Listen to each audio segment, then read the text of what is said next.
ایک وقت تھا جب ہزاروں سال پہلے نمرود نام کا ایک بادشاہ تھا جو پوری دنیا پر حکومت کرتا تھا۔ وہ کلدیون قبیلے کا رولر تھا۔ شروع میں لوگ اسے ایک عادل اور سچا انسان کہتے تھے۔ اس کے لوگ ستاروں اور بتوں کی پوجا کرتے تھے۔ اس نے اپنی فوجیں جمع کی اور ایک ٹاور بنوایا اور اس پر کھڑے ہو کے آسمان کی طرف تیر چلائے۔ تیر خون میں تر ہو کے واپس آئے۔ سوال یہ ہے کہ خون کہاں سے آیا اور اللہ تعالیٰ نے نمرود کو اس گمان میں کیوں چھوڑ دیا کہ اس نے آسمان کے خدا کو زخمی کر دیا ہے۔ اس نے ایک بڑا اور طاقتور ایمپائر بنایا جو جنوب سے شمال تک پھیلا ہوا تھا۔ جب اسے اور زیادہ طاقت اور کنٹرول ملا، نمرود نے اپنے اسٹیچوز بنائے اور خود کو خدا کہنے لگا۔ اس نے اپنے لوگوں سے کہا کہ وہ اس کی پوجا کریں۔ قرآن میں نمرود کا نام سیدھا نہیں لیا گیا، لیکن بہت سے لوگ مانتے ہیں کہ سورہ البقرہ میں اسی کا ذکر ہے، کیونکہ اللہ سبحانہ و تعالیٰ نے اسے طاقت اور حکومت دی تھی، لیکن وہ گھمنڈ میں ڈوب گیا اور نبی ابراہیم علیہ السلام سے جھگڑا کیا۔ بہت سے اسلامی عالموں کا یہ ماننا ہے کہ یہ شخص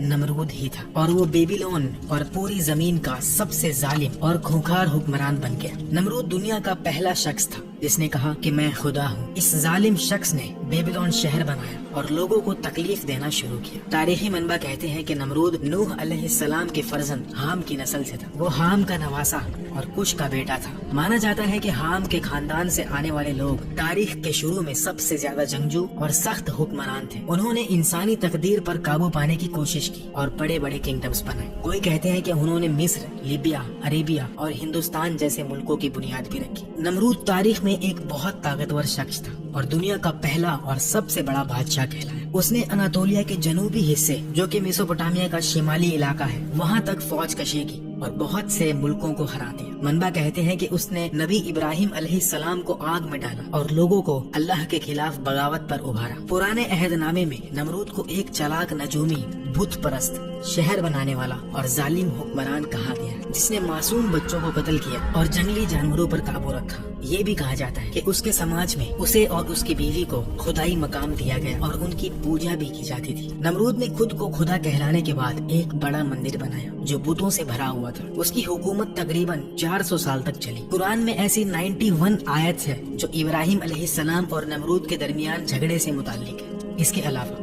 اور بھی آیتیں ہیں جو سزا اور اس آگ کا ذکر کرتی ہیں جس میں ابراہیم علیہ السلام کو ڈالا گیا، جو نمرود سے منسوب ہے۔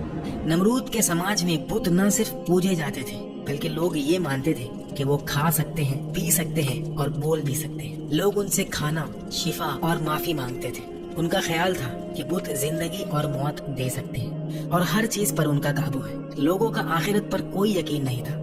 بتوں کے ساتھ ساتھ وہ ستاروں اور سیاروں کی بھی پوجا کرتے تھے اور سورج کو سب سے طاقتور مانتے تھے۔ لوگ بہت سے بت رکھتے تھے، ان کی حفاظت کرتے اور یہ ثابت کرنے کی کوشش کرتے کہ یہ بت سب سے بہتر ہے۔ مندر جہاں بت رکھے جاتے تھے وہاں لوگوں کے معاملات کا فیصلہ بھی ہوتا تھا۔ جو کوئی ان کے عقیدوں یا روایتوں کو نہ مانتا اسے سزا دی جاتی تھی، کبھی پتھر مار کر، کبھی جلا وطن کر کے یا کبھی آگ میں پھینک کر۔ یہ سماج دوسروں کے عقیدوں کو سیریس نہیں لیتا تھا بلکہ انہیں خطرناک سمجھتا تھا۔ ایک دن نمرود نے ایک بہت واضح خواب دیکھا۔ دن کے وقت اس نے خواب میں ایک چمکتی روشنی دیکھی جو آسمان سے اتری، جو سورج اور چاند سے بھی زیادہ چمک رہی تھی۔ نمرود پسینے میں ڈوب گیا اور پریشان ہو کر اٹھا۔ اس نے اپنے بھروسے مند فلگروں سے خواب کی تعبیر پوچھی۔ انہوں نے بتایا کہ اس کے ملک میں جلد ہی ایک لڑکا پیدا ہوگا جو لوگوں کا مذہب بدل دے گا اور آخر میں نمرود کو قتل کر دے گا۔ یہ سن کر ظالم بادشاہ نے فوراً حکم دیا کہ سب نئے پیدا ہونے والے لڑکوں کو قتل کر دیا جائے۔ چند دنوں میں بہت سے معصوم لڑکوں کو بے رحمی سے قتل کر دیا گیا۔ اس وقت ابراہیم علیہ السلام کی والدہ کے قریب پیدائش کا وقت تھا، لیکن حکم واضح تھا، اگر لڑکا پیدا ہوا تو اسے قتل کر دیا جائے گا۔ ابراہیم علیہ السلام کی والدہ نے گہری سوچ میں ڈوب کر اپنے شوہر عزر سے کہا کہ مندر جاؤ اور میرے لیے دعا کرو۔ اگر لڑکا ہوا تو میں اسے تمہارے پاس لاؤں گی اور تم اسے نمرود کے سامنے پیش کر سکتے ہو تاکہ نمرود کا بھروسہ جیتا جائے۔ یہ صرف ایک چال تھی۔ جب عزر گیا تو والدہ نے ابراہیم علیہ السلام کو جنم دیا اور چپکے سے انہیں ایک غار میں چھپا دیا۔ جب عزر واپس آئے تو انہوں نے کہا کہ بچہ مرا پیدا ہوا۔ جب بھی عزر گھر سے باہر ہوتے والدہ غار جاتی اور دیکھتی کہ ابراہیم علیہ السلام اپنی انگلیوں سے دودھ اور شہد پی رہے تھے جو جبرائیل علیہ السلام ان کے لیے بنا رہے تھے۔ ابراہیم علیہ السلام نے اپنا بچپن غار میں گزارا۔ جب وہ جوان ہوئے تو انہوں نے اللہ کی وحدانیت کا پیغام پھیلانا شروع کیا۔ وقت گزرتا گیا اور نمرود اپنا خواب بھول گیا۔ ابراہیم علیہ السلام غار سے باہر آئے۔ آخر میں ازر کو پتہ چلا کہ ان کا بیٹا زندہ ہے۔ اسلامی منبع کہتے ہیں کہ ابراہیم علیہ السلام درمیانی قد، ہیزل آنکھوں، مہربان خوبصورت چہرے کے مالک تھے۔ کہا جاتا ہے کہ وہ نبی محمد صلی اللہ علیہ وسلم سے بہت ملتے جلتے تھے۔ جب ابراہیم علیہ السلام بڑے ہوئے تو انہیں اپنے والد کے بنائے بتوں سے تکلیف ہونے لگی۔ ازر مانتے تھے کہ یہ بت خدا ہیں، لیکن ابراہیم علیہ السلام نے شروع سے ہی اس سوچ کو رد کیا۔ ایک رات ابراہیم علیہ السلام کو نیند نہ آئی تو وہ گھر سے باہر نکل کر اس پہاڑ پر گئے جہاں وہ اکثر جاتے تھے، بالکل نبی محمد صلی اللہ علیہ وسلم کی طرح جو رات کو غار میں رہتے تھے۔ اس رات آسمان بالکل صاف تھا۔ ابراہیم علیہ السلام نے ستاروں اور سیاروں کو دیکھا جن کی لوگ پوجا کرتے تھے، اور اس سے وہ بہت اداس ہوئے۔ صبح ہونے پر وہ اپنے والد سے کہنے کے لیے تیار تھے کہ وہ ان چیزوں کی پوجا کرنے والوں کے بارے میں کیا سوچتے ہیں۔ قرآن میں اللہ بتاتے ہیں، اور وہ وقت بھی یاد کرنے کے لائق ہے جب ابراہیم نے اپنے باپ آزر سے کہا تھا، تم کیا بتوں کو معبود بناتے ہو؟ میں دیکھتا ہوں کہ تم اور تمہاری قوم کھلی گمراہی میں ہو۔ اس گفتگو کے بعد ابراہیم علیہ السلام نے اپنی قوم سے بحث شروع کی۔ ان کی قوم چاند، زہرہ، سورج اور 7 دوسرے سیاروں کی پوجا کرتی تھی۔ انہیں سمجھانے کے لیے ابراہیم علیہ السلام نے واضح اور معقول دلائل دی۔ قرآن میں ایک مثال یوں بیان کی گئی، یعنی جب رات نے ان کو پردہ تاریکی سے ڈھانپ لیا تو آسمان میں ایک ستارہ نظر پڑا، کہنے لگے یہ میرا پروردگار ہے۔ جب وہ غائب ہو گیا تو کہنے لگے کہ مجھے غائب ہو جانے والے تو پسند نہیں۔ پھر جب چاند کو دیکھا کہ چمک رہا ہے تو کہنے لگے یہ میرا پروردگار ہے۔ لیکن جب وہ بھی چھپ گیا تو بول اٹھے کہ اگر میرا پروردگار مجھے سیدھا راستہ نہیں دکھائے گا تو میں ان لوگوں میں ہو جاؤں گا جو بھٹک رہے ہیں۔ اس بحث میں ابراہیم علیہ السلام نے اپنی قوم کو بتایا کہ آسمان کی یہ چیزیں خدا نہیں ہو سکتی، کیونکہ وہ دکھائی دیتی ہیں اور غائب ہو جاتی ہیں اور ان کی جگہ دوسری چیزیں لے لیتی ہیں۔ ایک اصلی خدا کبھی غائب نہیں ہوتا یا اپنی جگہ نہیں چھوڑتا۔ ابراہیم علیہ السلام اپنی قوم کو اللہ سبحانہ و تعالی کی وحدانیت اور اسی کی عبادت کی طرف لے جانے کی پوری کوشش کر رہے تھے۔ نمرود چاہتا تھا کہ اس زمین کے سب لوگ اس کے سامنے جھکیں، اور اس نے اپنے لوگوں کے ساتھ بہت برا برتاؤ کیا۔ اسی وقت اللہ نے ابراہیم علیہ السلام کو نبی بنا کر بھیجا تاکہ وہ ظالم نمرود اور اس کی قوم کو اللہ کے احکام سکھائے۔ ابراہیم علیہ السلام نے پہلے اس ترقی یافتہ سماج کو معقول اور دلیل کے ساتھ سمجھانا چاہا۔ وہ چاہتے تھے کہ لوگ اپنے جھوٹے خداؤں پر شک کریں، لیکن سچ بولنے کی قیمت چکانی پڑی۔ سچ بولنا ہمیشہ مشکل رہا ہے۔ ان کے سچے الفاظ کی وجہ سے لوگوں نے ان کے لیے اپنے دروازے بند کر دیے اور انہیں غدار کہا۔ یہ جوان شخص جو بے جان بتوں کی پوجا پر سوال اٹھاتے تھے، جو نہ دیکھ سکتے تھے نہ سن سکتے تھے، ان کا پہلا سامنا اپنے والد کے غصے سے ہوا۔ ازر نے انہیں قتل کرنے کی دھمکی دی۔ جواب میں ابراہیم علیہ السلام نے صبر اور عزت سے کہا کہ وہ اپنے والد کے لیے معافی کی دعا کریں گے اور بت پرستی سے دور رہیں گے۔ وہ نہیں چاہتے تھے کہ ان کے والد ہمیشہ کے لیے آگ میں جلیں۔ آخر میں اللہ کے یقین کے ساتھ ابراہیم علیہ السلام کو اپنے والد کا گھر چھوڑنا پڑا۔ جب ابراہیم علیہ السلام نے اپنے والد کا گھر چھوڑا اور اکیلے ہو گئے، تب بھی انہوں نے اپنی قوم کو چیتاونی دینا نہیں چھوڑا۔ وہ انہیں اللہ کی خوبصورتی، طاقت، حکمت اور وحدانیت کے بارے میں سمجھانا چاہتے تھے، لیکن لوگ بتوں کی پوجا کرتے رہے۔ ابراہیم علیہ السلام نے ہار نہیں مانی اور ایک خاص پلان بنایا۔ کالدیون قبیلہ سال میں ایک بار ایک تہوار کے لیے شہر چھوڑ کر جاتا تھا۔ ابراہیم علیہ السلام نے اس بڑے ایونٹ کا انتظار کیا تاکہ وہ مندر جا سکے بنا کسی کے دیکھے۔ مندر میں سونے، تانبے اور لکڑی کے بت تھے۔ جب گلیاں خالی ہو گئی، ابراہیم علیہ السلام ایک تیز کلہاڑی لے کر مندر میں داخل ہوئے۔ انہوں نے پتھر اور لکڑی کے بتوں اور ان کے سامنے رکھے کھانے کو دیکھا اور بتوں سے کہا، کیا تم اپنے سامنے رکھا کھانا نہیں کھاتے؟ تمہیں کیا ہوا کہ تم بولتے نہیں؟ بنا کسی ڈر کے انہوں نے کلہاڑی اٹھائی اور جھوٹے خداؤں کو توڑنا شروع کیا جو ان کی قوم پوجتی تھی۔ انہوں نے سب کو توڑ دیا سوائے سب سے بڑے بت کے، اور کلہاڑی اس کے گلے میں لٹکا دی۔ جب لوگ تہوار سے شام کو واپس آئے تو وہ اپنے خداؤں کے ٹکڑے مندر میں بکھرے دیکھ کر حیران رہ گئے۔ انہوں نے سوچنا شروع کیا کہ یہ کس نے کیا۔ آخر میں انہیں ابراہیم علیہ السلام پر شک ہوا جو ہمیشہ اللہ کی عبادت کا بلاوا دیتے تھے۔ وہ ان کے پاس گئے اور پوچھا، کیا یہ تم نے کیا؟ ابراہیم علیہ السلام نے جواب دیا، شاید بڑا بت نہیں چاہتا تھا کہ کوئی دوسروں کی پوجا کرے، شاید اسے غصہ آیا اور اس نے کلہاڑی سے انہیں توڑ دیا۔